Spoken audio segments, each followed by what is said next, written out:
My dear brothers and sisters, it is part of our faith, it is part of our aqeedah, it is part of our creed, that there is no life that we can live without being tested and tried by Allah subhanahu wa ta'ala. Allah tells us that He created us to be tested. الَّذِي خَلَقَ الْمَوْتَ وَالْحَيَاةَ لِيَبْلُوَكُمْ أَيُّكُمْ أَحْسَنُ عَمَلًا. The one who created death and life to test you, to try you, who amongst you is best in deeds. This is a statement of Allah subhanahu wa ta'ala that is spoken directly to us. When we hear Allah subhanahu wa ta'ala say, لِنَبْلُوَكُمْ, to test you, we don't think them, we think us. We personalize the message of Allah subhanahu wa ta'ala. When we hear this verse, we become alert and we say, I will be tested. Allah created me to test me. Allah created us as human beings to test us, to see who amongst us is best. And without a doubt, we see greatness in people when they are tested. And that is why the Prophet ﷺ told us that the best of Allah's creation, they were tested the most severely, the Prophets ﷺ.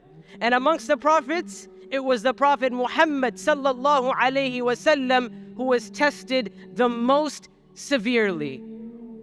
And that is why when we live our lives and we go through difficulties and when we go through hardships and trials, we remember that we are following in the footsteps of all of the prophets, and amongst them the Prophet Muhammad ﷺ. We are being tested the way those who came before us were tested.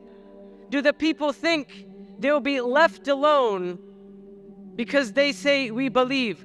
وَهُمْ لَا يُفْتَنُونَ, and they will not be tested. وَلَقَدْ فَتَنَّ الَّذِينَ مِنْ قَبْلِهِمْ, we certainly tested, we tried those who came before them.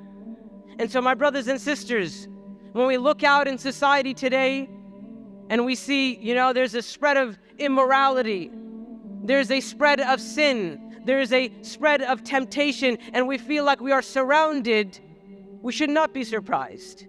We should not say, you know what, I just can't deal with this.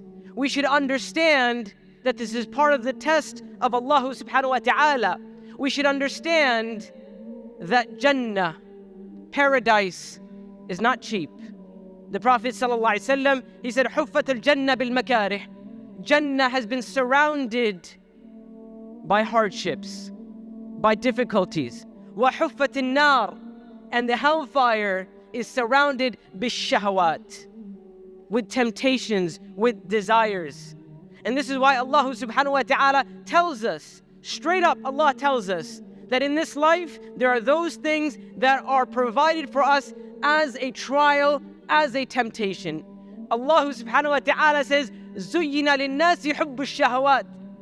We have beautified for mankind, for human beings, love of worldly desires. And Allah subhanahu wa ta'ala mentions a list of things that people would want in this life, amongst them wealth and property and so on and so forth. And then Allah says, ذَلِكَ مَتَاعُ الْحَيَاةِ الدُّنْيَا.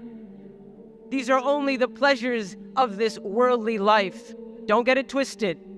Don't think that these pleasures that you face, that you have in front of you, these temptations, that they're going to last forever.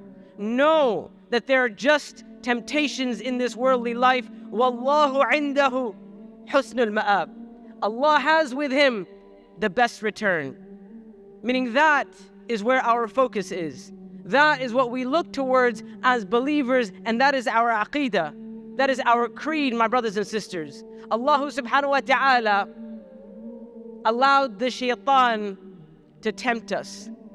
Allah subhanahu wa ta'ala allowed the Shaytan to be as a test and trial for us. When the Shaytan straight up told us what he plans to do.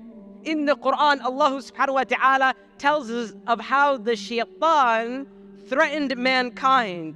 He said, وَلَا أُضِلَّنَّهُمْ. He said, I will mislead them. وَلَا أُمَنِّيَنَّهُمْ. I will arouse in them their desires. وَلَآمُرَنَّهُمْ, I will command them. And my brothers and sisters, we should hear this and say, the Shaytan command me? How dare you command me? Because it is only Allah subhanahu wa ta'ala who commands me. And so Allah reminds us, يَعِدُهُمْ وَيُمَنِّيهِمْ. He promises, He makes these promises to them. وَيُمَنِّيهِمْ, He arouses in them these false desires. وَمَا يَعِدُهُمْ وَالشَّيْطَانُ إِلَّا غُرُورًا. The only thing that the Shaytan is promising to you and me, my brothers and sisters, no matter how tempting it may seem, no matter how enticing it may seem, it is nothing but deception. And this is why Allah subhanahu wa ta'ala tells us of those who fall prey to the attack of the Shaytan, those who give in to their desires above submission to Allah subhanahu wa ta'ala, those who give their desires preference over what Allah subhanahu wa ta'ala has commanded, when we know, and I believe this with my heart, my brothers and sisters, as Muslims, as believers, we know that what Allah has commanded for us is better for us. Yes, it is difficult, and it is okay to say that. It is okay to say, you know what, I find some of the commandments of Islam to be difficult. It's hard to get up for Fajr. It's hard to fast the month of Ramadan. It's hard to give up this and to give up that. That's fine. But we know, once again, it is part of our creed that what Allah has promised for us, what Allah has delivered to us, what Allah has commanded to us is better for us. And so Allah subhanahu wa ta'ala tells us of those who fall victim to the Shaytan. Allah says, أَفَرَأَيْتَ مَنِ اتَّخَذَ إِلَهَهُ هَوَى. Do you see the one who has taken their own desires as their God? And as Muslims, my brothers and sisters, when we hear something like this, we should be offended. Because the crux of our faith is tawḥīd, is to submit to Allah subhanahu wa ta'ala alone. That is what makes our deen special. A deen, a religion, a faith of sincerity to Allah subhanahu wa ta'ala. We worship Allah without intercessors, without intermediaries. We have a direct connection with Allah subhanahu wa ta'ala. There is no faith on earth who can claim to be monotheistic the way Islam is monotheistic. There is no faith on this planet that can claim to worship Allah subhanahu wa ta'ala the way we worship Allah subhanahu wa ta'ala, with purity and sincerity, without partners. And so when Allah subhanahu wa ta'ala says, do you see the one who has taken their own desires as their God, we should say, أعوذ بالله من الشيطان الرجيم. We seek refuge in Allah from the Shaytan, from being that person. How does one take their own desires as their God? Our scholars tell us, by obeying their desires over the obedience of Allah subhanahu wa ta'ala. My brothers and sisters, this is the mindset that we are talking about here. Right now, in 2022, in America, close to the capital, in the world that we're living in, this deen is not a deen that only is applicable 1400 years ago in the Arabian Peninsula. This deen is to be practiced here in the capital of the United States of America, because this deen was sent just as much it was sent for the Arabian Peninsula 1400 years ago, just as much as it was sent for then, it was sent for now. For you, for me, and for the people around us. We may not feel that sometimes. We may feel alienated from our deen. We may feel like our deen is not applicable. The problem is not the deen, my brothers and sisters. The problem is our understanding, or should I say, dare I say, lack of understanding of the deen. And this is why, my brothers and sisters, knowledge and understanding of our deen is so imperative to our relationship with Allah subhanahu wa ta'ala.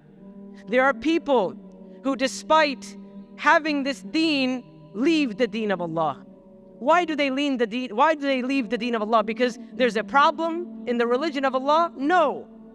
There's a problem in what they were exposed to, what people claimed to be the deen of Allah subhanahu wa ta'ala. So if we're living right now and we feel restricted by Islam, the problem is not Islam. The problem is our understanding of Islam. So the next time you're out there and you look at society and you say, you know what? Islam doesn't apply to me right now in 2022. with all the craziness that's happening around me, with all the temptations, with everything that has become normalized, and so on and so forth. And I know we can lose hope and say morality has changed. Things that were considered immoral in this very country 20 years ago are now considered completely acceptable. What is the future? What is our future? And I know we're worried about our kids. And sometimes we lose hope. And we think, my kids cannot survive the temptations and the trials that are ahead of them. But I want to remind you, my brothers and sisters, Islam was not sent to a utopia. Islam was not sent to a perfect people. Islam was sent to a society that was knee-deep in sin, in fawahish, in temptation, in immorality.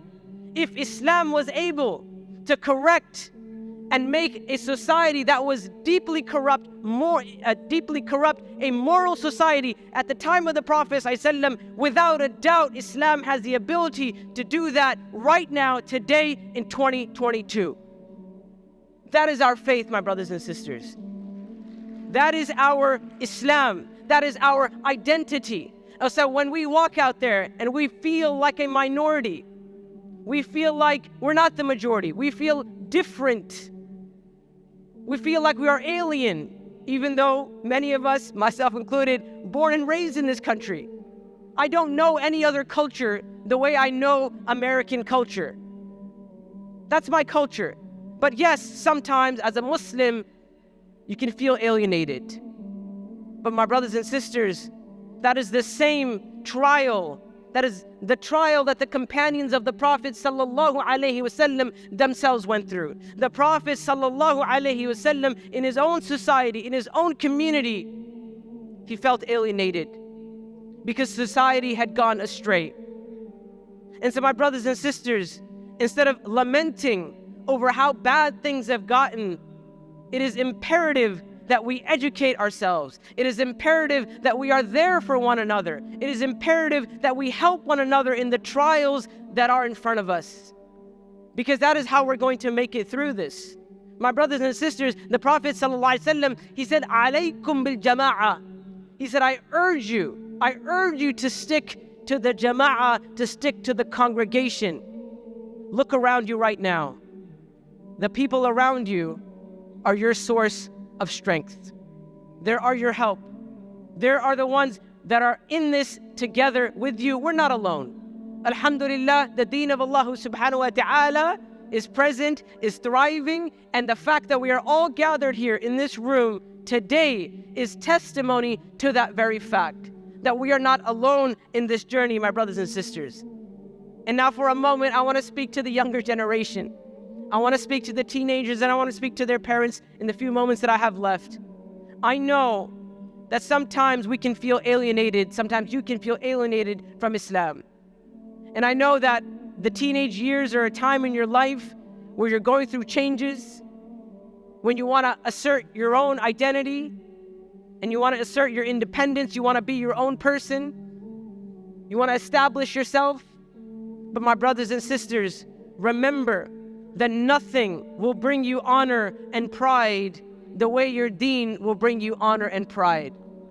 As much as you may feel that by following someone else, even though they're different than your parents or than your community, that you have somehow rebelled and established yourself, that will never bring you honor. It will never bring you satisfaction the way the deen of Allah subhanahu wa ta'ala will bring you satisfaction. Because in the end of the day, when you put your head on your pillow at night, it is not about your parents. It is not about your family. It's not about your community. It is about you. It is about your sense of self-worth. Where does your self-worth come from? Does it come from how many people like you? Does it come from how much part of society you feel? Or does it come from your relationship with Allah subhanahu wa ta'ala? And I close with that, my brothers and sisters.